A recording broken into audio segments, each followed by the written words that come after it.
ಸ್ನೇಹಿತರೆ, ವಿಡಿಯೋಗೆ ಸ್ವಾಗತ. ಯಾರೆಲ್ಲ ಫಸ್ಟ್ ಟೈಮ್ ನಮ್ಮ ಚಾನಲ್ಗೆ ಬರ್ತಾ ಇದ್ದೀರಾ, ಚಾನಲ್ನ ಸಬ್ಸ್ಕ್ರೈಬ್ ಮಾಡ್ಕೊಳ್ಳಿ, ಮಿಸ್ ಮಾಡಬೇಡಿ. ಯಾಕೆಂದರೆ ತುಂಬ ಜನ ವಿಡಿಯೋನ ನೋಡ್ತಾ ಇದ್ದೀರಾ, ಇನ್ಫಾರ್ಮೇಷನ್ನ ತೊಗೊಳ್ತಾ ಇದ್ದೀರಾ, ಬಟ್ ಸಬ್ಸ್ಕ್ರೈಬ್ ಮಾಡಿದ್ದೀರಾ, ಹಾಗೆ ಹೋಗ್ತಾ ಇದ್ದೀರಾ. ದಯವಿಟ್ಟು ಇದರಿಂದ ನಮಗೆ ಏನು ಒಂದು ಪ್ರೋತ್ಸಾಹ ಅಷ್ಟೇ. ನೀವು ಇದು ಕಂಪ್ಲೀಟ್ ಫ್ರೀ ಆಗಿರುತ್ತೆ, ಇದಕ್ಕೆ ನೀವು ಯಾವುದೇ ರೀತಿಯ ಚಾರ್ಜಸ್ ಇರೋದಿಲ್ಲ. ಜಸ್ಟ್ ನೀವು ಚಾನಲ್ಗೆ ಸಬ್ಸ್ಕ್ರೈಬ್ ಮಾಡಿ ಬೆಲ್ ಐಕಾನ್ ಕ್ಲಿಕ್ ಮಾಡಿದ್ರೆ ಸಾಕು, ನಮ್ಮ ಪ್ರತಿಯೊಂದು ವಿಡಿಯೋದ ನೋಟಿಫಿಕೇಶನ್ಗಳು ನಿಮ್ಮನ್ನು ತಲುಪುತ್ತೆ. ಈಗ ಇವತ್ತಿನ ಟಾಪಿಕ್ಗೆ ಬಂದ್ಬಿಡೋಣ. ನಾನು ತಮ್ಮನೇಲಿ ಏನು ಹೇಳಿದ್ದೀನಿ ಅಂದರೆ, ನಿಮ್ಮ ಹಳೆಯ ನಾಣ್ಯಗಳು ಸೇಲ್ ಆಗ್ತಾ ಇಲ್ವಾ? ಇದಕ್ಕೆ ಮೇನ್ ಕಾರಣ ಏನು ಅಂದರೆ, ನೀವೇ ನಿಮ್ಮ ತಪ್ಪು ಕಲ್ಪನೆ, ಸರಿಯಾಗಿ ವಿಷಯ ನಿಮಗೆ ಅರ್ಥ ಆಗಿಲ್ಲ, ಸರಿಯಾದ ಮಾಹಿತಿ ನಿಮಗೆ ತಲುಪಿಲ್ಲ. ಸೊ ಹಾಗಾದರೆ ಏನು ನೀವು ಮಾಡ್ತಾರೋ ತಪ್ಪೇನು? ಹೌದು, ನನ್ನ ಹತ್ರನೂ ಸುಮಾರು ಹಳೆಯ ನಾಣ್ಯಗಳಿದ್ದಾವೆ ಅಂತ ಸುಮಾರು ಜನ ನಾನು ಕಮೆಂಟ್ ಮಾಡ್ತಾ ಇದ್ದೀರಾ. ಆ ನಾಣ್ಯ ಇದೆ, ಈ ನಾಣ್ಯ ಇದೆ, ಯಾಕೆ ನನ್ನ ನಾಣ್ಯಗಳು ಸೇಲ್ ಆಗ್ತಾ ಇಲ್ಲ? ನನ್ನ ಹತ್ರ ರೇರ್ ಕ್ಯಾಟಗರಿಯ ನಾಣ್ಯಗಳಿದ್ದಾವೆ, ಆದರೂ ಯಾಕೆ ಸೇಲ್ ಆಗ್ತಾ ಇಲ್ಲ? ಕಾಯಿನ್ ಎಕ್ಸಿಬಿಷನ್ಗೆ ಹೋಗಿದ್ದೀನಿ, ಆದರೂ ಸೇಲ್ ಆಗ್ತಾ ಇಲ್ಲ, ಯಾಕೆ? ಸೊ ಈ ಒಂದು ಪ್ರಶ್ನೆಗೆ ನಾವು ಈ ಒಂದು ವಿಡಿಯೋದಲ್ಲಿ ಕಂಪ್ಲೀಟ್ ಆಗಿ ಉತ್ತರನ ತಿಳ್ಕೊಳ್ಬೇಕು. ಯಾಕೆಂದರೆ ಇದು ಸುಮಾರು ಜನದ ಪ್ರಶ್ನೆ, ಒಬ್ಬರಿಬ್ಬರದಲ್ಲ. ನನಗೆ 10 ಕಾಮೆಂಟ್ ಬಂದು ಅಂದರೆ 8 ಕಾಮೆಂಟ್ ಅದರಲ್ಲಿ 80% ಅದರಲ್ಲೇ ಇರುತ್ತೆ, ಅದೇ ಕ್ವಶನ್ಗೆ ಸಂಬಂಧಪಟ್ಟದಾಗೆ ಇರುತ್ತೆ. ನನ್ನ ಹತ್ರ ಕಾಯಿನ್ಸ್ ಇದ್ದಾವೆ, ನಾನು ಹೋಗಿದ್ದೆ, ಬೆಂಗಳೂರು ಕಾಯಿನ್ ಎಕ್ಸಿಬಿಷನ್ಗೆ ಹೋಗಿದ್ದೆ, ಯಾರು ತಗೊಳ್ಳೇ ಇಲ್ಲ, ಇದು ಸರಿ ಇಲ್ಲ ಅಂತ ಹೇಳಿದ್ರು, ಕಾಯಿನು ಇದು ಗ್ರೇಡ್ ಸರಿ ಇಲ್ಲ ಅಂತ ಹೇಳಿದ್ರು. ಏನಿದು ಗ್ರೇಡು, ಏನಿದು ಕಾಯಿನ್ನ ಗ್ರೇಡ್ ಅಂದರೆ, ಇದನ್ನೆಲ್ಲ ನೀವು ತಿಳ್ಕೊಳ್ಳೇಬೇಕಾಗತ್ತೆ. ಸೊ ವಿಡಿಯೋ ತುಂಬ ಇಂಟ್ರೆಸ್ಟಿಂಗ್ ಆಗಿರುತ್ತೆ, ಕೊನೆವರೆಗೂ ನೋಡಿ, ಸ್ಕಿಪ್ ಮಾಡಬೇಡಿ. ಆಫ್ ಇನ್ಫಾರ್ಮೇಷನ್ ತೊಗೊಂಡೋದ್ರೆ ನಿಮಗೆ ಅದು ಪ್ರಾಬ್ಲಮ್ ಆಗೋದು. ಇದೆಲ್ಲ ಫೇಕ್ ಹಾಗೆ ಹೀಗೆ ಅಂತ ಹೋದರೆ ನಮಗೇನು ಅದು ಲಾಸ್ ಆಗೋದಿಲ್ಲ. ಮೊದಲು ವಿಷಯನ ಕಂಪ್ಲೀಟಾಗಿ ತಿಳ್ಕೊಳ್ಳಿ, ಆಮೇಲೆ ಯಾಕೆ ನಿಮ್ಮ ನಾಣ್ಯಗಳು ಸೇಲ್ ಆಗ್ತಾರೆ ಅಂತ ನಿಮಗೆ ಅರ್ಥ ಆಗುತ್ತೆ. ಸೇಲ್ ಆಗಬೇಕು ಅಂದರೆ ಎಂಥ ನಾಣ್ಯಗಳು ಸೇಲ್ ಆಗುತ್ತೆ, ಯಾವ ಥರದ ಕೆಟಗರಿ ಇರಬೇಕು, ಕೆಟಗರಿ ಅಂದರೆ ಇನ್ನು ನಾಣ್ಯಗಳಿಗೂ ಕೆಟಗರಿ ಇರುವಂಥದ್ದ, ಯಾವ ಕೆಟಗರಿ ಇದ್ರೆ ಈಸಿಯಾಗಿ ಸೇಲ್ ಆಗುತ್ತೆ, ಇದೆಲ್ಲವೂ ನಿಮಗೆ ಗೊತ್ತಿರಬೇಕಾಗುತ್ತೆ ವಿಷಯ. ಸ್ನೇಹಿತರೆ, ನಿಮ್ಮ ಬಳಿ ಇರುವಂತಹ ಹಳೆ ನಾಣ್ಯಗಳನ್ನು ಯಾಕೆ ಯಾರು ತಗೊಳ್ತಾ ಇಲ್ಲ ಅಂದರೆ, ಸ್ನೇಹಿತರೆ, ನಾಣ್ಯಗಳಲ್ಲಿ 4 ವಿಧ ಇರುವಂಥದ್ದು. ಯಾವ್ದ್ಯಾವುದು? ಕಾಮನ್ ಕಾಯಿನ್ ಅಂತ ಇದೆ, ಸ್ಕೇರ್ ಕಾಯಿನ್ ಇದೆ, ರೇರ್ ಕಾಯಿನ್ ಇದೆ, ಎಕ್ಸ್ಟ್ರೀಮ್ಲಿ ರೇರ್ ಕಾಯಿನ್ ಇದೆ.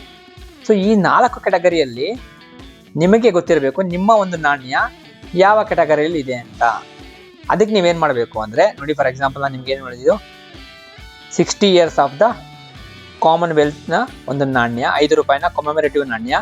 ಯಾವ ಇಸ್ವಿದು? 2009 ಹೈದರಾಬಾದ್ ಮಿಂಟ್. ನಿಮ್ಗೆ ಕಾಣಿಸ್ತಾ ಇದೆ ಸ್ಟಾರ್ ಮಿಂಟ್ ಮಾರ್ಕು. ಸೊ ಈ ಥರದ ಒಂದು ನಾಣ್ಯ ಇದೆ ಅಂತ ಹೇಳ್ಕೊಳ್ಳಿ. ಎಕ್ಸಾಂಪಲ್ ನಾನು ಹೇಳ್ತಾ ಇದ್ದೀನಿ. ಇದಕ್ಕೆ ನಾನು ಒಳ್ಳೆ ಬೆಲೆನೇ ಎಕ್ಸ್ಪೆಕ್ಟ್ ಮಾಡ್ತಾ ಇದ್ದೀನಿ, ಬಟ್ ಇದನ್ನು ನಾನು ಕಾಯಿನ್ ಎಕ್ಸಿಬಿಷನ್ಗೆ ಹೋದರೆ ತೊಗೊಳ್ತಾರಾ ಇಲ್ವಾ ಅಂತ ನೋಡೋಣ. ನಾನು ನಿಮಗೆ ಹೇಳಿದ ನಾಣ್ಯ ಇದೆ ನೋಡಿ, 2009 ಹೈದರಾಬಾದ್ ಮಿಂಟ್ನ ನಾಣ್ಯ, 60 years of the Commonwealth. So ಈಗ ನಾನು ಈ ನಾಣ್ಯಕ್ಕೆ ಬೆಲೆನ ಎಷ್ಟು ಎಕ್ಸ್ಪೆಕ್ಟ್ ಮಾಡ್ತೀನಿ ಅಂದರೆ, ಒಂದು 500 ರೂಪಾಯಿ ಎಕ್ಸ್ಪೆಕ್ಟ್ ಮಾಡ್ತೀನಿ ಅಂತ ಇಟ್ಕೊಳ್ಳಿ. 5 ರೂಪಾಯಿನ ಕಮೆಮೊರೇಟಿವ್ ನಾಣ್ಯ. ಬಟ್ ಇಲ್ಲೇನಿದೆ ನೋಡಿ, ಹೈದರಾಬಾದ್ ನಾಣ್ಯ, ಎಕ್ಸ್ಟ್ರಾ ಫೈನ್ ಕಂಡೀಷನ್ ಇದ್ದರೆ 20 ರೂಪಾಯಿ, UNC ಕಂಡೀಷನ್ ಇದ್ದರೆ 70 ರೂಪಾಯಿ, ಸ್ಕೇರ್ ಕ್ಯಾಟಗರಿಯಲ್ಲಿ ಇದೆ. ಸೊ ಸ್ಕೇರ್ ಕ್ಯಾಟಗರಿಯಲ್ಲಿ ಇದೆಯಲ್ಲ, ಹಂಗಾದ್ರೆ ಸೇಲ್ ಆಗಬೇಕಲ್ವಾ ಅಂತ ನೀವು ಕೇಳ್ಬೋದು. ನೋಡಿ, ಇದು ಒಂದು ಯೂಸ್ಡ್ ಕಂಡೀಷನ್ ನಾಣ್ಯ. ಇವರಲ್ಲಿ ಏನು ಕೊಟ್ಟಿದ್ದಾರೆ? ಎಕ್ಸ್ಟ್ರಾ ಫೈನ್ ಕಂಡೀಷನ್ಗೆ 20 ರೂಪಾಯಿ ಕೊಟ್ಟಿದ್ದಾರೆ. ಇದು ಯೂಸ್ಡ್ ಕಂಡೀಷನಲ್ಲಿ 6 ರಿಂದ 7 ರೂಪಾಯಿ ಬೆಲೆ ಅಷ್ಟೇವನ್ನ ಹೊಂದಿರುವಂಥದ್ದು. ಹಾಗಿದ್ದಾಗ ಯಾರು ತೊಗೊಳ್ತಾರೆ ನಿಮ್ಮ ಕಾಯಿನ್ನ? ನೀವು ಆಸ್ ಎ ಸೆಲ್ಲರ್ ಆಗಿ ಯೋಚನೆ ಮಾಡ್ತಾ ಇದ್ದೀರಾ. ಸೊ ಈ ನಾಣ್ಯಕ್ಕೆ ಬೆಲೆ ಹೆಚ್ಚು ಬೇಕು ಅಂತ. ಬಟ್ ಬೈ ಮಾಡೋರು ಏನು ಮಾಡ್ತಾರೆ, ಕಲೆಕ್ಟರ್ಸ್ ಏನು ಮಾಡ್ತಾರೆ ಅಂದರೆ, ನಾಣ್ಯ UNC ಕಂಡೀಷನ್ ಇದೆಯಾ, ಸ್ಕೇರ್ ಕ್ಯಾಟಗರಿಯಲ್ಲಿ ಇದೆಯಾ, ರೇರ್ ಕ್ಯಾಟಗರಿಯಲ್ಲಿ ಇದೆಯಾ, ನಾಣ್ಯದ ಕಂಡೀಷನ್ ಏನು, ಇದೆಲ್ಲ ನಿಮ್ಗೆ ಅರ್ಥ ಆಗಬೇಕು. ನೋಡಿ, ಸ್ಕೇರ್ ಕಾಯಿನ್ ಅಂದರೆ ಸ್ವಲ್ಪ ಈಸಿಯಾಗಿ ಸಿಕ್ಬಿಡುತ್ತೆ, ದುಡ್ಡು ಕೊಟ್ಟರೆ ಸಿಗುತ್ತೆ ಅಂತ. ರೇರ್ ಕಾಯಿನ್ ಅಂದರೆ ದುಡ್ಡು ಕೊಟ್ಟರೆ ಸಿಗೋದು ಇಲ್ಲ ಅಂತ. ದುಡ್ಡು ಕೊಟ್ಟರೆ ಸಿಗೋದು ತುಂಬ ಕಷ್ಟ, ಹುಡುಕ್ಬೇಕು. 1-2-3 ಕಾಯಿನ್ ಎಕ್ಸಿಬಿಷನ್ಗಳಿಗೆ ಹೋದರೆ ಸಿಗಬಹುದು, ಅದು ರೇರ್ ಕಾಯಿನು. ಮತ್ತೆ ಕಾಮನ್ ಕಾಯಿನ್ ಅಂದರೆ ನೋಡಿ, ಇದೆಲ್ಲ ಕಾಮನ್ ಕಾಯಿನ್ಗಳು ನಮ್ಮ ಹತ್ರ ನಿಮ್ಮ ಹತ್ರ ಎಲ್ಲ ಓಡಾಡ್ತಾ ಇರ್ತಾವಲ್ಲ, ಸರ್ಕ್ಯುಲೇಷನ್ ಬಂದ್ಬಿಟ್ಟಿರ್ತಾವಲ್ಲ, ಅವೆಲ್ಲ ಕಾಮನ್ ಕಾಯಿನು. ಸರ್ಕ್ಯುಲೇಷನಲ್ಲಿ ಇಲ್ದಿರೋನೇ UNC ಕಂಡೀಷನ್ ಇರುತ್ತಲ್ಲ, ಅದು ಸ್ವಲ್ಪ ಸ್ಕೇರ್ ಮಟ್ಟಕ್ಕೆ ಹೋಗುತ್ತೆ. ಸೊ ಈ ಒಂದು ಕೆಟಗರಿಯನ್ನು ನೀವು ಅರ್ಥ ಮಾಡ್ಕೊಬೇಕು. ನಾಣ್ಯದ ಕೆಟಗರಿಗಳನ್ನ ಅರ್ಥ ಮಾಡ್ಕೊಂಡ್ರೆ ಮಾತ್ರ ನಿಮಗೆ ಈಸಿಯಾಗಿ ಅರ್ಥ ಆಗೋದು ಟಾಪಿಕ್ಕು. ಈಗ ಇನ್ನೊಂದು ವಿಷಯ ಏನಂದರೆ, ನಮ್ಮ ಹತ್ರ ಸ್ಕೇರ್ ಕಾಯಿನ್ ಇದೆ, ಮತ್ತು ಅದು UNC ಕಂಡೀಷನ್ ಇದೆ, 70 ರೂಪಾಯಿ ಕೊಡಿ ಇದಕ್ಕೆ, ನೀವು ಕೇಳೋದ್ರಲ್ಲಿ ಯಾವುದೇ ರೀತಿ ತಪ್ಪಿಲ್ಲ. ಆದರೆ ಆಸ್ ಎ ಕಾಯಿನ್ ಕಲೆಕ್ಟರ್ ಆಗಿ ನಾನು ಏನು ಯೋಚನೆ ಮಾಡ್ತೀನಿ ಅಂದರೆ, ಈ ಒಂದು 5 ರೂಪಾಯಿ ನಾಣ್ಯ ಏನಿದೆಯಲ್ಲ, ಸೊ ಇದು ಎಷ್ಟು ಪ್ರಿಂಟ್ ಆಗಿದೆ ಅಂತ ಯೋಚನೆ ಮಾಡ್ತೀನಿ. ಎಷ್ಟು ಮಿಂಟ್ಗಳಲ್ಲಿ ಇದು ಪ್ರಿಂಟ್ ಆಗಿದೆ, ಮತ್ತು ಇದು ಎಷ್ಟು ಹೈದರಾಬಾದ್ ಕಾಯಿನ್ನ ಒಂದು ಕಂಡೀಷನ್ UNC ಇದೆ, ಇದು ಎಷ್ಟು ಇರ್ಬೋದು ಅದ್ರ ಬಗ್ಗೆ ನಾನು ಯೋಚನೆ ಮಾಡ್ತೀನಿ. ಅಂದರೆ ಎಷ್ಟು ಸಂಖ್ಯೆಯಲ್ಲಿ ಮಿಂಟ್ ಆಗಿದೆ, ಮುಂದೆ ಏನಾದ್ರು ಇದು ನಾನು ತೊಗೊಂಡು ಕಲೆಕ್ಟ್ ಮಾಡ್ಕೊಂಡ್ರೆ ಇದಕ್ಕೆ ವ್ಯಾಲ್ಯೂ ಬರುತ್ತಾ, ಇದನ್ನೆಲ್ಲವನ್ನು ನಾನು ಯೋಚನೆ ಮಾಡಿ ತೊಗೊಳ್ತೀನಿ. ದಯವಿಟ್ಟು ನೀವು ನಿಮ್ಮ ನಾಣ್ಯಗಳನ್ನು ಫಸ್ಟ್ ಜಡ್ಜ್ ಮಾಡಿ, ಅದು ಯಾವ ಕಂಡೀಷನ್ ಇದೆ ಅಂತ. ನಿಮಗೆ ಅದು UNC ಇತ್ತು ಅಂದರೆ ಬೈಯರ್ಗೂ ಅದು UNC ಅನಿಸ್ಬೇಕು ಅಂತ ಏನಿಲ್ಲ, ಅವನು ಅದನ್ನು ಎಕ್ಸ್ಟ್ರಾ ಫೈನ್ ಅಂತ ಬೇಕಾದ್ರೂ ಅನ್ಕೊಬಹುದು. ಯಾಕೆಂದ್ರೆ ಅದಕ್ಕಿಂತ ಒಳ್ಳೆ ಕಾಯಿನು ಅವನು ನೋಡಿರ್ತಾನೆ. ಅದಕ್ಕೋಸ್ಕರ ಅವನದನ್ನ ಜಡ್ಜ್ ಮಾಡ್ತಾನೆ, ಕಂಪೇರ್ ಮಾಡಿ ಯೋಚನೆ ಮಾಡ್ತಾನೆ, ಇದಕ್ಕಿಂತ ಅದು ಬೆಟರ್ ಅಲ್ವಾ ಅಂತ. ಮತ್ತೆ ಈ ಸ್ಕೇರ್ ಕ್ಯಾಟಗರಿಯ ನಾಣ್ಯಗಳು ಅಷ್ಟೊಂದು ನಿಮ್ಮನ್ನ ಆಕರ್ಷಣೆಗೊಳಿಸೋದಿಲ್ಲ. ಅದೇ ರೇರ್ ಕ್ಯಾಟಗರಿಯ ಎಕ್ಸ್ಟ್ರೀಮ್ಲಿ ರೇರ್ ಕ್ಯಾಟಗರಿಯ ಕಾಯಿನ್ಗಳು ಎಲ್ಲರನ್ನೂ ಆಕರ್ಷಣೆಗೊಳಿಸ್ತವೆ. ಈಗ ಇನ್ನೊಂದು UNC ಅಂದ್ರೆ ಏನು? UNC ಕಾಯಿನ್ ಬಗ್ಗೆ ನಿಮ್ಗೆ ಗೊತ್ತಾ? UNC ಅಂದ್ರೆ ಅನ್ಸರ್ಕ್ಯುಲೇಟೆಡ್ ಅಂತ. ಅನ್ಸರ್ಕ್ಯುಲೇಟೆಡ್ ಅಂದ್ರೆ ಏನು? ಮಿಂಟ್ ಆಗಿರುತ್ತಲ್ಲ, ಎಲ್ಲಿ ಬರುತ್ತೆ? ಡೈರೆಕ್ಟ್ ಆಗಿ ಬ್ಯಾಂಕ್ ಬರುತ್ತೆ. ಬ್ಯಾಂಕ್ ಇಂದ ಯಾರೋ ಹೋಗ್ತಾರೆ, ಅದನ್ನ ಅಮೌಂಟ್ ಡ್ರಾ ಮಾಡಕ್ ಹೋದಾಗ ಅವ್ರಿಗೊಂದು ಕಾಯಿನ್ ಕೊಟ್ಬಿಡ್ತಾರೆ. ಸೊ ಅಂತಹ ವ್ಯಕ್ತಿಯಿಂದ ಫಸ್ಟ್ ನಿಮ್ಗೆ ಬಂದಿರಬೇಕು. ಅಂದ್ರೆ ನೀವು ಸೆಕೆಂಡ್ ಹ್ಯಾಂಡ್ ನಿಮ್ಮ ಹತ್ರನೇ ಇರಬೇಕು. ಫಸ್ಟ್ ಹ್ಯಾಂಡ್ ಅವ್ನು ಇಟ್ಕೊಂಡಿರ್ತಾನೆ ಅನ್ಕೊಳ್ಳಿ, ಅವನೇ ಕಾಯಿನ್ ಕಲೆಕ್ಟ್ ಆದ್ರೆ ಅವನೇ ಇಟ್ಕೊಂಡ್ಬಿಡ್ತಾನೆ. ಅಥವಾ ಅವನು ಏನಾದ್ರು ವ್ಯಾಪಾರಕ್ಕೆ ಅಂತ ಬಳಸ್ಕೊಂಡು ನಿಮ್ಗೆ ವಹಿವಾಟಲ್ಲಿ ಸಿಕ್ತು ಅಂತ ಇಟ್ಕೊಳ್ಳಿ, ಚಿಲ್ಲರೆ ಅಂಗಡಿಯಲ್ಲಿ ಸಿಕ್ತು ಅಂತ ಇಟ್ಕೊಳ್ಳಿ, ಆ ಒಂದು ಕಾಯಿನು ಅಂದ್ರೆ ಡೈರೆಕ್ಟ್ ಆಗಿ ನಿಮ್ಮ ಹತ್ರನೇ ಬಂದಿದೆ, ಬ್ಯಾಂಕ್ ಅಲ್ಲಿ ಹೋಗಿ ತಗೊಂಬಂದ ನಿಮ್ಮ ಹತ್ರಕ್ಕೆ ಬಂದಿದೆ, ಇದು UNC ಕಂಡೀಷನ್ ನ ಕಾಯಿನ್. ಇದನ್ನ ಹೊರತುಪಡಿಸಿದ್ರೆ AUNC ಕಂಡೀಷನ್ ಅಂತಾರೆ. ಏನಂದ್ರೆ ಒಂದ್ 4-5 ಜನರ ಕೈ ಬದಲಾಗಿದೆ, 4-5 ಜನರ ಕೈ ಬದಲಾಗಿದೆ ಅಂತಹ ಒಂದು ಕಾಯಿನ್ ನ ಆಲ್ಮೋಸ್ಟ್ UNC. AUNC ಅಂದ್ರೆ ಏನು? ಆಲ್ಮೋಸ್ಟ್ UNC ಕಂಡೀಷನ್ ಅಂತ. ಇನ್ನೂ ಒಂದಿದೆ BUNC ಅಂತ. BUNC ಅಂದ್ರೆ ಏನು? ಬ್ರಿಲಿಯಂಟ್ UNC ಅಂತ. ಅಂದ್ರೆ ಫಸ್ಟ್ ನೀವು ಬ್ಯಾಂಕ್ ಹೋಗುತ್ತಿರಲ್ಲ, ಕಾಯಿನ್ ಬ್ಯಾಂಕ್ ಬಂದಿರುತ್ತೆ, ನೀವು ಬ್ಯಾಂಕ್ ಹೋದ್ರೆ ನೀವೇ ತಗೊಂತೀರ ಅನ್ಕೊಳ್ಳಿ, ಅದು BUNC ಆಗುತ್ತೆ, ಬ್ರಿಲಿಯಂಟ್ UNC. ಅದಕ್ಕಿಂತ ಇನ್ನೊಂದಿದೆ ಲಸ್ಟರ್ ಗ್ರೇಡ್ ಅಂತ. ಲಸ್ಟರ್ ಗ್ರೇಡ್ ಅಂದ್ರೆ ಏನು ಅಂದ್ರೆ ಮಿಂಟ್ ಆಗುತ್ತಲ್ಲ, ಬ್ಯಾಂಕ್ ಬರೋಕಿನ ಮುಂಚೆನೆ ನಿಮಗೆ ಬಂದಿರುತ್ತೆ. ಅದು ಹೆಂಗ್ ಮಾಡ್ಬೋದು ಅಂದ್ರೆ SPMICL ವೆಬ್ಸೈಟ್ ಇಂದ ನೀವು ಬುಕ್ ಮಾಡ್ಕೊಂಡ್ರೆ ಆ ತರ ಸಿಲ್ವರ್ ಕಾಯಿನ್ಗಳು ನಿಮಗೆ ಲಸ್ಟರ್ ಗ್ರೇಡ್ ಅಲ್ಲೇ ಸಿಗುತ್ತೆ. ಸೊ ಈ ರೀತಿಯ ಕಂಡೀಷನ್ ಇರುವಂತದ್ದು. ಅದನ್ನ ಬಿಟ್ರೆ ನಾವು ನೀವು ಬಳಸುವಾಗ ಸಿಗುತ್ತಲ್ಲ, ಇವೆಲ್ಲ ನೋಡಿ ಎಕ್ಸ್ಟ್ರಾ ಫೈನ್ ಕಂಡೀಷನ್ ನಾಣ್ಯಗಳು, ಇವೆಲ್ಲ ಎಕ್ಸ್ಟ್ರಾ ಫೈನ್ ಕಂಡೀಷನ್. ಇದೊಂದು ಸ್ವಲ್ಪ AUNC ಕಂಡೀಷನ್ ಇರುವಂತದ್ದು, ಆಲ್ಮೋಸ್ಟ್ UNC ಕಂಡೀಷನ್ ಇರುವಂತದ್ದು. ಬಟ್ ಇಯರ್ ನೋಡ್ಬೇಕು, ಮಿಂಟ್ ಮಾರ್ಕ್ಗಳನ್ನ ನೋಡಬೇಕು, ಇವೆಲ್ಲವೂ ಮ್ಯಾಟರ್ ಆಗುತ್ತೆ. ಮತ್ತೆ ನಾನು ಆಸ್ ಎ ಕಾಯಿನ್ ಕಲೆಕ್ಟರ್ ಆಗಿ ಕೂಡ UNC ಕಾಯಿನ್ಗಳನ್ನೇ ಪ್ರಿಫರ್ ಮಾಡ್ತೀನಿ. ಯಾಕೆಂದ್ರೆ 10 ಎಕ್ಸ್ಟ್ರಾ ಫೈನ್ ಕಂಡೀಷನ್ ಇರುವಂತಹ ರೇರ್ ಕ್ಯಾಟಗರಿಯ ನಾಣ್ಯಗಳನ್ನ ಇಟ್ಕೊಳ್ಳೋದಕ್ಕಿಂತ 50 ರೂಪಾಯಿ ಕೊಟ್ಟು ಒಂದು UNC ಕಂಡೀಷನ್ ನ ಕಾಯಿನ್ಗಳು ರೇರ್ ಮೆಟ್ಟದಿರುವಂತದಕ್ಕೆ ನಾನು 1000 ರೂಪಾಯಿ ಕೊಡೋದಕ್ಕೂ ರೆಡಿ ಇರ್ತೀನಿ. ಅರ್ಥ ಆಯ್ತಲ್ಲ? ಇನ್ನೊಂದು ಹೇಳ್ತೀನಿ, ಕರೆಕ್ಟಾಗಿ ಕೇಳಿಸ್ಕೊಳ್ಳಿ. ಯಾಕೆ ನಿಮ್ಮ ಕಾಯಿನ್ಗಳು ಸೇಲ್ ಆಗೋದಿಲ್ಲ ಅಂದ್ರೆ, ಆಸ್ ಎ ಕಾಯಿನ್ ಕಲೆಕ್ಟರ್ ಆಗಿ ನಾನು ಏನ್ ಮಾಡ್ತೀನಿ ಅಂದ್ರೆ, ಒಂದು UNC ಕಂಡೀಷನ್ ಕಾಯಿನ್ಗೆ 1000 ರೂಪಾಯಿ ಬೇಕಾದ್ರೂ ಕೊಡಕ್ಕೆ ರೆಡಿ ಇರ್ತೀನಿ. ಅದೇ ಈ ತರದ 10 ನಾಣ್ಯಗಳು ರೇರ್ ಕ್ಯಾಟಗರಿ ಇದೇ ಇರಲಿ, 10 ಈ ತರದ ಹಳೆ ನಾಣ್ಯಗಳಿತ್ತು ಅಂದ್ರೂ ನಾನು ಅದಕ್ಕೆ ಕಡಿಮೆ ರೇಟ್ ಸಿಗುತ್ತೆ ಅಂದ್ರೆ 50-60 ರೂಪಾಯಿ ಸಿಗುತ್ತೆ ಅಂದ್ರೆ ನಾನು ಅದಕ್ಕೆ ಹೋಗೋದಿಲ್ಲ. ಯಾಕೆ ಅಂದ್ರೆ ನನ್ನ ಒಂದು ಸಂಗ್ರಹದ ಪುಸ್ತಕದಲ್ಲಿ UNC ಕಂಡೀಷನ್ಗಳ ಮಾತ್ರ ನಾನು ಇಟ್ಕೊಳ್ಳೋದಕ್ಕೆ ಇಷ್ಟಪಡ್ತೇನೆ. ಉಳಿದಂತೆ ಇವೆಲ್ಲವನ್ನ ಕೂಡ ನಾನು ಕೇವಲ ವಿಡಿಯೋ ಮಾಡೋದಕ್ಕೋಸ್ಕರ ನಾನು ಖರೀದಿ ಮಾಡಿರುವಂತದ್ದು. ಇವಕ್ಕೆಲ್ಲದಕ್ಕೂ ನೋಡಿ, ನೀವು ಅನ್ಕೊಂತ ಇರ್ಬೋದು ಇದು ತುಂಬಾ ರೇರ್ ಕಾಯಿನ್ ಅಂತ, ನಾನು ಅದಕ್ಕೆ 8-10 ರೂಪಾಯಿ ಅಷ್ಟೇ ಕೊಟ್ಟಿರ್ತೀನಿ. ಬಟ್ ಇದೇ ಒಂದು ನಾಣ್ಯ UNC ಇತ್ತು ಅಂದ್ರೆ 1000 ರೂಪಾಯಿ ಆಗುತ್ತೆ. ಇದೇ ನೋಡಿ ಡಿಫ್ರೆನ್ಸ್ ಇರುವಂತದ್ದು. ಯೂಸರ್ ಕಂಡೀಷನ್ ನಾಣ್ಯಕ್ಕೆ 10 ರೂಪಾಯಿ, UNC ಕಂಡೀಷನ್ ಇದ್ದಾರೆ 1000 ರೂಪಾಯಿ. ಸೊ ನೀವ್ ಅನ್ಕೊಂತೀರಾ ನಾನು ಈ ತರದ ವಿಡಿಯೋ ಮಾಡ್ಬಿಟ್ರೆ ಈ ತರದ ನಾಣ್ಯ ನನ್ನ ಹತ್ರ ಇದೆ, ಇದಕ್ಕೆ 1000 ರೂಪಾಯಿ ಸಿಗುತ್ತೆ ನೀವ್ ಅನ್ಕೊಂತೀರಾ, ಅದು ತಪ್ಪು. ಯಾವ ಕಂಡೀಷನ್ ನ ಕಾಯಿನ್ ಇದೆ ನಿಮ್ಮ ಹತ್ರ ಅಂತ ಅರ್ಥ ಮಾಡ್ಕೊಳ್ಬೇಕು. ಮತ್ತೆ ಇನ್ನೊಂದು ನೋಡ್ಕೊಳ್ಳಿ, ಸೊ ನೀವೊಂದು ಈ ತರದೊಂದು ಕಾಯಿನ್ ತಗೊಂಡಿರ್ತೀರಿ, ನೀವು ಒಬ್ಬ ಕಾಯಿನ್ ಎಕ್ಸ್ಚೇಂಜರ್ ಅಂತ ಇಟ್ಕೊಳ್ಳಿ. ಸೊ ನೀವೊಂದು ಕಾಯಿನ್ ನ ಖರೀದಿ ಮಾಡಿರ್ತೀರಿ ಅಂದ್ಕೊಳ್ಳಿ. ಎಕ್ಸಾಂಪಲ್ ನೋಡಿ, ಈ ತರದೊಂದು ನಾಣ್ಯ 10 ರೂಪಾಯಿನ ಕ್ರಾಸ್ ಕಾಯಿನ್ 2005ರ ನೋಯ್ಡಾ ಮಿಂಟ್ ನ ನಾಣ್ಯಕ್ಕೆ ಸ್ವಲ್ಪ ಬೆಲೆ ಇದೆ. ಅದನ್ನ ನೀವು ಖರೀದಿ ಮಾಡಿರ್ತೀರಾ ಎಷ್ಟಕ್ಕೆ ಅಂದ್ರೆ 1000 ರೂಪಾಯಿಗೆ. ಇನ್ನೊಬ್ರು ಯಾರೋ ಬಂದ್ಬಿಟ್ಟು ನಿಮಗೆ ಈಸಿಯಾಗಿ 1,500 ಹೆಂಗ್ ಕೊಡ್ತಾರಾ ಇಲ್ವಾ? ಕೊಡಲ್ಲ. ಯಾಕೆಂದ್ರೆ ನೋಡಿ, ಇನ್ನೊಂದು ಇದು ನಿಮ್ಗೆ ಈ ತರ ಒಂದು ರಿಯಲ್ ಎಸ್ಟೇಟ್ ಅಲ್ಲಿ ಹೇಳ್ತೀನಿ, ರಿಯಲ್ ಎಸ್ಟೇಟ್ ಬಿಸ್ನೆಸ್ ಹೆಂಗ ವರ್ಕ್ ಆಗುತ್ತೆ ನಿಮ್ಗೆ ಅರ್ಥ ಆಗಿದೆ ಅಲ್ವಾ? ಅದನ್ನ ಹೇಳ್ತೀನಿ, ತಿಳಿಸ್ಕೊಡಿ. ಈಗ ನೀವು ಒಂದು ಸೈಟ್ ನ ಬೈ ಮಾಡಿದ್ರಿ ಅಂತ ಇಟ್ಕೊಳ್ಳಿ, ಅದಕ್ಕೆ 10 ಲಕ್ಷ ರೂಪಾಯಿ ಬೆಲೆಯನ್ನ ಕೊಟ್ಟಿರುವಂತದ್ದು. ನೀವು ರಿಜಿಸ್ಟ್ರೇಷನ್ ಖರ್ಚು ಎಲ್ಲ ಸೇರಿಸಿ 10.5 ಲಕ್ಷ ರೂಪಾಯಿ ಆಗಿದೆ. ನೀವು ಸೈಟ್ ಬೈ ಮಾಡಿರೋದು 10 ಲಕ್ಷ ರೂಪಾಯಿಗೆ. ಯಾರೋ ಒಂದು ತಿಂಗಳು ಬಿಟ್ಕೊಂಡ್ ಬರ್ತಾನೆ, ನೀವೇನ್ ಬೈ ಮಾಡಿರ್ತೀರಲ್ಲ 10 ಲಕ್ಷ ರೂಪಾಯಿ ನಾನು ಕೊಟ್ಬಿಡ್ತೀನಿ ಕೊಡಪ್ಪ ಅಂತ ಕೇಳ್ತಾರೆ. ಒಂದು ತಿಂಗಳಿಗೆ ನೀವು ಕೊಟ್ಬಿಡ್ತೀರಾ? ಯಾಕೆಂದ್ರೆ ನಿಮ್ಗೆ ಆಲ್ರೆಡಿ 30,000 ರೂಪಾಯಿ ನಿಮಗೆ ರಿಜಿಸ್ಟ್ರೇಷನ್ ಖರ್ಚು ಮತ್ತೆ ಸೈಟ್ ನ ಕ್ಲೀನ್ ಮಾಡೋದಕ್ಕೆಲ್ಲ ಖರ್ಚು ಬಿದ್ದಿರುತ್ತೆ. ಅವಾಗ ನೀವೇನ್ ಮಾಡ್ತೀರಾ? ನನಗೆ 10.5 ಲಕ್ಷ ಬಿದ್ದು 10 ಲಕ್ಷ 30,000 ರೂಪಾಯಿ ಬಿದ್ದಿದ್ಯಪ್ಪ ಅಂತ ಅಂತೀರಾ. ಸರಿ, ಅವನು ಹೇಳ್ತಾನೆ ಆ ರಿಜಿಸ್ಟ್ರೇಷನ್ ಚಾರ್ಜ್ ಪ್ಲಸ್ 20,000 10.5 ಲಕ್ಷ ರೂಪಾಯಿ ಕೊಟ್ಬಿಡ್ತೀನಿ ಅಂತ ಕೇಳ್ತಾನೆ. ಬರೀ ಒಂದೇ ತಿಂಗಳಾಗಿರೋದು 20,000 ರೂಪಾಯಿ ಲಾಭ ಇದೆ. 10 ಲಕ್ಷ ರೂಪಾಯಿ ನಿಮ್ಮ ಸೈಟ್ ವ್ಯಾಲ್ಯೂ ಇನ್ವೆಸ್ಟ್ಮೆಂಟ್, 30,000 ರೂಪಾಯಿ ನೀವು ಖರ್ಚು ಬಿದ್ದಿರೋದು ರಿಜಿಸ್ಟ್ರೇಷನ್ಗೆ ಮತ್ತೆ ಸೈಟ್ ನ ಕ್ಲೀನ್ ಮಾಡಿಸೋದಕ್ಕೆ 30,000 ರೂಪಾಯಿ ಖರ್ಚಾಗಿದೆ.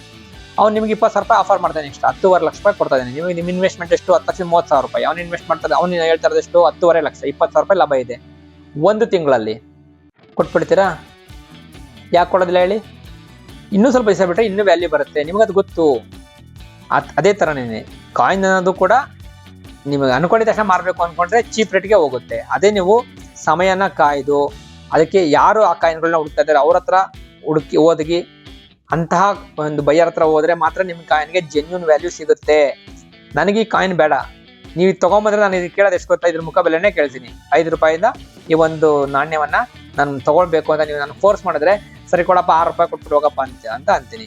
ನಿಮ್ಮ ಎಕ್ಸ್ಪೆಕ್ಟೇಷನ್ ಇರುತ್ತೆ 100 ರೂಪಾಯಿ ಇರುತ್ತೆ, ಇದು ಹಳೆ ಕಾಯಿನೇನೋ ಅಂತ 100 ರೂಪಾಯಿ ಇರುತ್ತೆ. ಬಟ್ ನನಗೆ ಅದು ಬೇಡವಲ್ವಾ? ಯಾಕಂದ್ರೆ ನನಗೆ ಈ ತರದ ಕಾಯಿನ್ ನನ್ನ ಹತ್ರ ಇರಬಹುದು, ಅಥವಾ ನನಗೆ ಈ ಕಾಯಿನ್ ನನಗೆ ಗೊತ್ತಿದೆ ಬಂಡವಾಳ ಎಷ್ಟು, ಇದಕ್ಕೆ ಮುಂದಕ್ಕೆ ಏನಾಗುತ್ತೆ ಇದ್ರ ಬಗ್ಗೆ ನಾನು ತಿಳ್ಕೊಂಡೇ ಇರ್ತೀನಲ್ವಾ ಆಸ್ ಎ ಕಾಯಿನ್ ಕಲೆಕ್ಟರ್ ಆಗಿ. ಸೊ ಅಂತರಲ್ಲಿ ನಾನು ಯಾಕೆ ನಿಮ್ಮ ಕಾಯಿನ್ ಪ್ರಿಫರ್ ಮಾಡಬೇಕು? ನೀವೇ ಮೇಲ್ ಬಿದ್ದು ಕೊಡಕ್ ಹೋದ್ರೆ ಅದು ನಿಮ್ಮ ಆ ಕಾಯಿನ್ ವ್ಯಾಲ್ಯೂ ಕಡಿಮೆ ಆಗ್ಬಿಡುತ್ತೆ. ಬಟ್ ಯಾರಾದ್ರೂ ಒಬ್ರು ಹುಡ್ಕೋಂತವ್ರು ನಿಮ್ಮ ಹತ್ರ ಸಿಕ್ಕಿದ್ರೆ, ಆ coin particular coin rare category coin ಹುಡ್ಕೋಂತವ್ರು ಸಿಕ್ಕಿದ್ರೆ ಆಗ ನಾಣ್ಯದ ಬೆಲೆ ಹೆಚ್ಚಾಗುತ್ತೆ. ಮತ್ತೆ ಇನ್ನೊಂದು ವಿಷಯ ಹೇಳ್ಬಿಡ್ತೀನಿ, ನೀವು ಕಾಯಿನ್ ಎಕ್ಸಿಬಿಷನ್ಗೆ ಹೋದ್ರಿ, ಈ ತರದ್ ಯಾವ್ದೋ ಒಂದು ಒಳ್ಳೆ ನಾಣ್ಯನೇ ತಗೊಂಡೋದ್ರಿ, UNC ಗ್ರೇಡ್ ಇದೆ, ರೇರ್ ಕ್ಯಾಟಗರಿಯ ನಾಣ್ಯ, ಎಕ್ಸ್ಟ್ರೀಮ್ಲಿ ರೇರ್ ಕ್ಯಾಟಗರಿಯ ನಾಣ್ಯ. ನಾನು ನನ್ನ ಚಾನಲ್ ಅಲ್ಲಿ ನೋಡ್ಬೋದು 1983 1 ರೂಪಾಯಿ ನಾಣ್ಯದ ಹೈದರಾಬಾದ್ ಮಿಂಟ್ನ ನಾಣ್ಯಕ್ಕೆ 1 ಲಕ್ಷ ರೂಪಾಯಿ ನಾನು ವಿಡಿಯೋ ಮಾಡಿದ್ದೀನಿ. ಅದಕ್ಕೆ ಸುಮಾರು 2.5 ಲಕ್ಷ ಜನ ನೋಡಿದ್ದೀರಾ. ಡಿಸ್ಕ್ರಿಪ್ಷನ್ ಅಲ್ಲಿ ಲಿಂಕ್ ಕೊಡ್ತೀನಿ, ಬೇಕಾದ್ರೆ ಹೋಗಿ ನೋಡಿ. ಅದರಲ್ಲಿ ಜನ ಮರಳೋ ಜಾತ್ರೆ ಮರಳೋ ಅಂತ ನಂಗೆ ಅರ್ಥ ಆಗ್ತಾ ಇಲ್ಲ. 1983 ಹೈದರಾಬಾದ್ ಮಿಂಟ್ನ 1 ರೂಪಾಯಿ ನಾಣ್ಯ ಇಡೀ ಪ್ರಪಂಚದಲ್ಲಿರುವಂತದ್ದು 3 ಒರಿಜಿನಲ್ ಕಾಯಿನ್. ಕರೆಕ್ಟಾಗಿ ಕೇಳಿಸ್ಕೊಳ್ಳಿ, 3 ಒರಿಜಿನಲ್ ಕಾಯಿನ್ ಇರುವಂತದ್ದು. 4ನೇ ಕಾಯಿನ್ ಇದುವರೆಗೂ ಸಿಕ್ಕೇ ಇಲ್ಲ ಸ್ನೇಹಿತರೆ. ಅದೇ ಆ ವಿಡಿಯೋದಲ್ಲಿ ಸುಮಾರು 30-40 ಜನ ಕಮೆಂಟ್ ಮಾಡಿದ್ದಾರೆ, ನನ್ನ ಹತ್ರ ಕಾಯಿನ್ ಇದೆ, ಹೈದರಾಬಾದ್ ಮಿಂಟ್ನ ಕಾಯಿನ್ನೇ ಇದೆ ಅಂತ. ನಿಮ್ಮ ಹತ್ರ ಇದೆ ಅಂದ್ರೆ ಅರ್ಥ ಏನು? ನೀವು ಅದನ್ನ ಬೈ ಮಾಡಿರ್ತೀರಾ ಒಂದು, ಅಥವಾ ನಿಮಗೆ ಸಿಕ್ಕಿದ್ರೆ ಅದು ನಿಮ್ಮ ಅದೃಷ್ಟ. 4ನೇ ಕಾಯಿನ್ ಇರೋ 3 ಕಾಯಿನೂ ತುಂಬಾ ದೊಡ್ಡ ಕಲೆಕ್ಟರ್ಸ್ ಹತ್ರ ಇದಾವೆ, ನನ್ನ ಹತ್ರ ಕೂಡ ಇಲ್ಲ ಒಂದು ನಾಣ್ಯ. ಅಂತರಲ್ಲಿ ನಿಮ್ಗೆ ಹೆಂಗ್ ಬರುತ್ತೆ? ನೀವು ಬೈ ಮಾಡಿದ್ರಿ ಅಂತ ಇಟ್ಕೊಳ್ಳಿ, 500 1000 ರೂಪಾಯಿಗೋ ಕೊಟ್ಟಿರ್ತಾರೆ, ಅದು ಫೇಕ್ ಕಾಯಿನು. ಬಟ್ ಫಸ್ಟ್ ನಿಮ್ಮ ಹತ್ರ ಇರೋ ನಾಣ್ಯ ಒರಿಜಿನಲ್ ನೋಡ್ಕೊಳ್ಳಿ, ಅದ್ರ ವೆಯ್ಟ್ ಚೆಕ್ ಮಾಡಿ. ನಿಮ್ಗೆ ಗೊತ್ತಾಗ್ಲಿಲ್ವಾ? ಎಕ್ಸ್ಪರ್ಟ್ಸ್ ಇರ್ತಾರೆ, ಎಕ್ಸ್ಪರ್ಟ್ಸ್ ಹತ್ರ ತೋರಿಸಿ. ನಾನು ಎಕ್ಸ್ಪರ್ಟ್ ಅಲ್ಲ, ನಾನು ಇಲ್ಲಿ ನನ್ನ ಹಳೆಯ ನಾಣ್ಯಗಳನ್ನ ಪ್ರದರ್ಶನ ಮಾಡ್ತಾ ಇದ್ದೀನಿ ಯೂಟ್ಯೂಬ್ ಅಲ್ಲಿ ಅನ್ಕೊಳ್ಳಿ. ನನಗೆ ಯಾವುದೇ ರೀತಿಯ ಬೈ ಮಾಡೋದು ಸೇಲ್ ಮಾಡೋದು ಅವಶ್ಯಕತೆ ಇಲ್ಲ, ಯಾಕಂದ್ರೆ ನಾನು ಕಾಯಿನ್ ಕಲೆಕ್ಟರ್. ನಾನು ಒಬ್ಬ ಎಷ್ಟು ತಗೊಂಡ್ಲಿ, ಎಲ್ಲರೂ ನನಗೆ ಆಫರ್ ಮಾಡ್ತಾ ಇದ್ದೀರಾ, ನನ್ನ ಹತ್ರ ಈ ಕಾಯಿನ್ ಇದೆ ತಗೊಳ್ಳಿ, ಈ ಕಾಯಿನ್ ಇದೆ ತಗೊಳ್ಳಿ ಅಂತ. ನಾನು ಒಬ್ಬ ಮಧ್ಯಮ ವರ್ಗದ ಯೂಟ್ಯೂಬರ್, ಆಯ್ತಾ? ನಾನು ತಿಂಗಳ ಸಂಬಳದಲ್ಲದೇ ನನ್ನ ಮನೆ ನಡೆಸ್ತಾ ಇರುವಂಥದ್ದು. ಯೂಟ್ಯೂಬು ಮತ್ತೆ ಕಾಯಿನ್ ಕಲೆಕ್ಷನ್ ನನ್ನ ಅಭ್ಯಾಸ, ನನ್ನ ಹವ್ಯಾಸ. ನಾನು ಚಿಕ್ಕ ಹುಡುಗಿಂದಾಗಿಂದನೂ ಈ ಥರದ ನಾಣ್ಯಗಳನ್ನ ಸಂಗ್ರಹ ಮಾಡೋದು ನನ್ನ ಒಂದು ಹವ್ಯಾಸ, ಖಯಾಲಿ ಅಂತಾರಲ್ಲ ಆ ಥರ. ಹಾಗಂದ ಮಾತ್ರಕ್ಕೆ ಎಲ್ಲರ ನಾಣ್ಯಗಳನ್ನ ಹೆಂಗೆ ತೊಗೊಳಕ್ಕಾಗುತ್ತೆ? ಅಥವಾ ನನಗೆ ಬೇಕಾಗಿರೋ ನಾಣ್ಯಗಳು ಮಾತ್ರ ನಾನು ಕಲೆಕ್ಟ್ ಮಾಡ್ತೀನಿ, ಎಲ್ಲ ಕ್ಯಾಟಗರಿಯ ನಾಣ್ಯಗಳನ್ನ ನಾನು ಇಟ್ಕೊಳೋದಿಲ್ಲ. ಇದೇ ಪ್ರತಿಯೊಬ್ಬರ ಕಾಯಿನ್ ಕಲೆಕ್ಟರ್ಸ್ ಆಗಿರ್ಬೋದು ಅಥವಾ ಕಾಯಿನ್ ಬೈ ಮಾಡೋದಾಗಿರ್ಬೋದು, ಇದೇ ಉದ್ದೇಶ ಇರುತ್ತೆ. ಅವ್ರಿಗೆ ಬೇಕಾದ್ರೆ ಅವ್ರು ತಗೊಂತಾರೆ. ನಿಮ್ಮ ಹತ್ರ ಇದೆ ಅಂದ್ಬಿಟ್ಟು ಹತ್ರಕ್ಕೆ ಅವ್ರು ತಗೊಬೇಕು ಅಂತ ಏನಿಲ್ವಲ್ಲ. ಇವಾಗ ನೀವು ಕೇಳ್ಬೋದು, ಈ ತಗೊಂಡಿಲ್ಲ ನೀನ್ ಯಾಕೆ ವಿಡಿಯೋ ಮಾಡ್ತೀಯಾ, ನಿನಗೇನಿದೆ ವಿಡಿಯೋ ಮಾಡೋದಕ್ಕೆ, ಏನು ಅಷ್ಟೊಂದು ಇದೆ? ಸ್ವಾಮಿ, ಇದು ನನ್ನ ಹವ್ಯಾಸ. ಯೂಟ್ಯೂಬ್ ಅನ್ನೋದು ನನ್ನ ಹವ್ಯಾಸ, ಅದೇ ರೀತಿ ಕಾಯಿನ್ ಕಲೆಕ್ಷನ್ ಅನ್ನೋದು ನನ್ನ ಹವ್ಯಾಸ. ನಾನೊಬ್ಬ ಅಫಿಷಿಯಲ್ ವ್ಲಾಗರ್. ನನಗೆ ಇದು ಒಂದು ಖುಷಿ ಕೊಡುತ್ತೆ, ನನ್ನ ಟೈಮ್ ಪಾಸ್ ಮಾಡೋದಕ್ಕೆ ಒಂದು ದಾರಿ ಅಷ್ಟೇ ಇದು. ಸೊ ಈಗ ನಿಮಗೆ ಕ್ಲಿಯರ್ ಆಗಿ ಅರ್ಥ ಆಗಿದೆ ಅನ್ಕೊಂತೀನಿ, ಯಾವ ಒಂದು ನಾಣ್ಯಗಳಿಗೆ ಬೆಲೆ ಹೆಚ್ಚು, ಯಾವ ತರ. ನೋಡಿ, ನಿಮ್ಮ ನಾಣ್ಯಕ್ಕೆ ಬೆಲೆ ಬರಬೇಕು, ರೇರ್ ಕ್ಯಾಟಗರಿಯ ನಾಣ್ಯಕ್ಕೆ ಅಂದ್ರೆ ಅದು ಫಸ್ಟ್ UNC ಕಂಡೀಷನ್ ಆಗಿರಬೇಕು, ಕರೆಕ್ಟ್, ಒರಿಜಿನಲ್ ಕಾಯಿನ್ ಆಗಿರಬೇಕು. 2ನೇದು, 3ನೇದು ತಗೊಳ್ಳೋ ಪಾರ್ಟಿ ಇರಬೇಕು. ಅದನ್ನ ಅರ್ಥ ಮಾಡ್ಕೊಳ್ಳಿ. ಇವಾಗ ನಾನು ಅವಲೇ ಸೈಟ್ ಎಕ್ಸಾಂಪಲ್ ಹೇಳಿದೆ ಅಲ್ವಾ, ನೀವ್ ಯಾಕೆ ಸೈಟ್ನ ಮಾರೋದಿಲ್ಲ, ನೀವ್ ಯಾಕೆ ಇಟ್ಕೊಂತೀರಾ? ಒಂದು, ನೀವೇ ಇಟ್ಕೊಂತಿದ್ದೀರ ಅಂದ್ರೆ ಏನು, ನೀವು ಒಳ್ಳೆ ಬೆಲೆ ಸಿಗ್ಲಿ, ಮುಂದಕ್ಕೆ ಮಾರೋಣ, ಇವಾಗ ಏನು ಅವಶ್ಯಕತೆ ಇಲ್ಲಲ್ಲ ಅಂತ ಅನ್ಕೊಂತೀರಾ. ಅಥವಾ ನಿಮ್ಗೆ ಇನ್ನೂ ಇಷ್ಟ ಬಂದ್ರೆ, ಆ ಸೈಟ್ ಇಷ್ಟ ಆಗೋದ್ರೆ ನೀವೇನ್ ಮಾಡ್ತೀರಾ, ಮನೆ ಕಟ್ತೀರಾ. ನೀವು ಕಾಯಿನ್ ಕಲೆಕ್ಟರ್ ಆಗಿ ಒಳ್ಳೊಳ್ಳೆ ಕಾಯಿನ್ ಇಟ್ಕೊಳ್ಳಿ. ನಿಮ್ಗೆ ಅವಾಗ ಕಾಯಿನ್ ಕಲೆಕ್ಟರ್ ಆದ್ರೆ ಏನಾಗುತ್ತೆ ಅಂದ್ರೆ, ಈ ಒಂದು ಕಾಯಿನ್ ಕಲೆಕ್ಷನ್ ಫೀಲ್ಡ್ ಹೆಂಗ್ ವರ್ಕ್ ಆಗುತ್ತೆ, ಅದರ ಆಳ ಎಷ್ಟು, ಅದರ ಅಂತರಾಳ ಏನು ಎಲ್ಲ ಅರ್ಥ ಆಗುತ್ತೆ. ನೀವೇ ಮಾರಬಹುದು, ಒಳ್ಳೊಳ್ಳೆ ಪಾರ್ಟಿಗಳು ಸಿಗ್ತಾರೆ, ಒಳ್ಳೊಳ್ಳೆ ಕೊಲೀಗ್ಸ್ ನ ನೀವು ಸಂಪಾದನೆ ಮಾಡಿದಾಗ ಅವ್ರ ಹತ್ರ ಇರೋ ಕಾಯಿನ್ ನೀವು ತಗೊಂಡು ನಿಮ್ಮ ಹತ್ರ ಇರೋ ಕಾಯಿನ್ ಅವ್ರಿಗೆ ಕೊಟ್ಟು ಎಕ್ಸ್ಚೇಂಜ್ ತಗೊಬೋದು, ಅಥವಾ ದುಡ್ಡನ್ನು ಕೂಡ ಕೊಡ್ತಾರೆ. ನಿಮ್ಮ ಕಾಯಿನ್ಗೆ ಜೆನ್ಯೂನ್ ವ್ಯಾಲ್ಯೂ ಅವಾಗಲೇ ಸಿಗೋದು. ನಾನು ಕೂಡ ಅದೇ ರೀತಿಯಲ್ಲೇ ಮಾಡ್ತಾ ಇರುವಂತದ್ದು. ಕಾಯಿನ್ ಎಕ್ಸಿಬಿಷನ್ಗೆ ಹೋಗ್ತೀನಿ, ನನ್ನ ಹಲವಾರು ಫ್ರೆಂಡ್ಸ್ ಸ್ನೇಹಿತರು 16 ವರ್ಷಗಳಿಂದ ನನಗೆ ಕಾಂಟ್ಯಾಕ್ಟ್ ಇರುವಂತವ್ರು ಬರ್ತಾರೆ. ಅವ್ರ ಹತ್ರ ನನ್ನ ಹತ್ರ ಇಲ್ದಿರೋ ಕಾಯಿನ್ ಅವ್ರದ್ದು ಕೇಳ್ತೀನಿ, ಅವ್ರ ಹತ್ರ ಇಲ್ದಿರೋ ಕಾಯಿನ್ ನಾನು ಕೊಡ್ತೀನಿ. ಎಕ್ಸ್ಚೇಂಜ್ ಎಷ್ಟಾಗುತ್ತೋ ಅಮೌಂಟ್ನ ಅವ್ರು ಅನುಕೊಡಂಗಿದ್ರೆ ಅವ್ರು ನನಗೆ ಕೊಡ್ತಾರೆ, ನಾನು ಅವ್ರು ಕೊಡಂಗಿದ್ರೆ ಅವ್ರಿಗೆ ಕೊಡ್ತೀನಿ. ಇದು ನಡೆಯುವಂತ ಬಿಸ್ನೆಸ್. ಈ ರೀತಿಯ ಕಾಯಿನ್ ಕಲೆಕ್ಟರ್ ನೀವು ಆಗಬಹುದು ಸ್ನೇಹಿತರೆ. ನಾನು ನಿಮ್ಗೆ ಹೇಳಿದೆ, ನಿಮ್ದೇ ಸೈಟ್ ಅಲ್ವಾ, 10 ಲಕ್ಷ ರೂಪಾಯಿ, 10 ಲಕ್ಷ 30 ರೂಪಾಯಿ ಮಾಡಿದಿರಲ್ವಾ, ಮನೆ ಕಟ್ಟಿ. ಅದನ್ನ ಬಿಟ್ಟು ನೀವು ಯಾಕೆ ಮಾರಬೇಕು ಅಂತ 24 ಗಂಟೆ ಯೋಚನೆ ಮಾಡ್ತಾರೆ. ಇಟ್ಕೊಳ್ಳಿ ಸ್ವಲ್ಪ ದಿವಸ, ಏನ್ ತೊಂದರೆ ಇಲ್ಲ. ಇವಾಗಲೇ ಬಂದ್ಬಿಟ್ಟು ಇವಾಗಲೇ ಬೇಕು ಅಂದ್ರೆ ನಾನು ಹೇಳಿದ್ನಲ್ಲ 6ಕ್ಕೆ 3ಕ್ಕೆ ಹೋಗುತ್ತೆ. ನಾನು 1 ಲಕ್ಷ ರೂಪಾಯಿ ಹೇಳಿದೀನಿ ಒಂದು UNC ಕಂಡೀಷನ್ ನಾಣ್ಯಕ್ಕೆ ಅಂದ್ರೆ ನಿಮ್ಮ ಹತ್ರ ಅದೆಲ್ಲ ಕ್ವಾಲಿಟಿ ಇರಬೇಕು, ಒರಿಜಿನಲ್ ಕಾಯಿನ್ ಇರಬೇಕು, UNC ಕಂಡೀಷನ್ ಇರಬೇಕು, ಜೊತೆಗೆ ಒರಿಜಿನಲ್ ಬೈಯರು, ಜೆನ್ಯೂನ್ ಕಲೆಕ್ಟರ್ ಇರಬೇಕು. ಸ್ನೇಹಿತರೆ, ಅರ್ಥ ಮಾಡ್ಕೊಳ್ಳಿ ಪೂರ್ತಿ. ವಿಡಿಯೋನ ಕೊನೆವರೆಗೂ ನೋಡೋದಕ್ಕೆ ನನಗೆ ತುಂಬ ಖುಷಿ ಆಯಿತು. ಯಾರು ನೋಡಿದ್ರೆ ಕೊನೆಯವರೆಗೂ ಅವ್ರಿಗೆಲ್ಲ ದಯವಿಟ್ಟು ಒಂದು ಕಮೆಂಟ್ ಮಾಡಿ, ಈ ಒಂದು ವಿಡಿಯೋದ ಬಗ್ಗೆ ನಿಮ್ಮ ಅನಿಸಿಕೆಗಳನ್ನ ಕಮೆಂಟ್ ಮಾಡಿ.